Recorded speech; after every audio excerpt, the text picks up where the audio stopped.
Among the first to testify at the trial of the former Minneapolis police officer charged with murdering George Floyd that officially kicked off Monday are two witnesses who described being so shocked watching then Officer Derek Chauvin kneeling on the 46-year-old black man's neck that they decided to call the police on the police.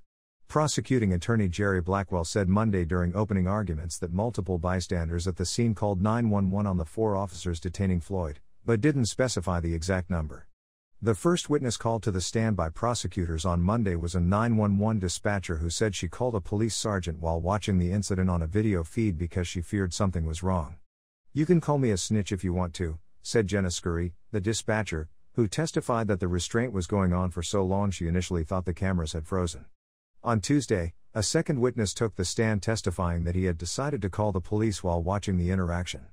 Donald Williams, an MMA wrestler trained in mixed martial arts, said in court that he felt the need to call the police on the police because the officers on the scene weren't listening to him and he felt he was witnessing a murder.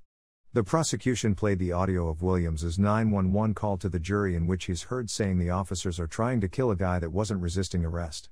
"When I first arrived on the scene, Mr. Floyd was vocalizing his sorriness, his pain, the distress he was going through," Williams testified when he was first called to the witness stand on Monday evening. "The more that knee was on his neck, the more you see Floyd slowly fade away."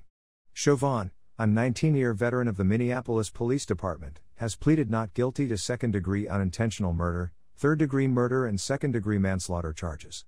While the prosecution is arguing Chauvin's sustained knee chokehold was an excessive use of force that resulted in his death, Chauvin's defense team is making the case that the chokehold was necessary given Floyd's behavior, and that drug use and underlying conditions were the cause of his death. An autopsy from the Hennepin County Medical Examiner's Office deemed Floyd's death a homicide with the cause, cardiopulmonary arrest complicating law enforcement subdual restraint, and neck compression. An independent autopsy ordered by Floyd's family also ruled his death a homicide, with the cause asphyxiation. The Minneapolis-based trial is expected to stretch through most of April.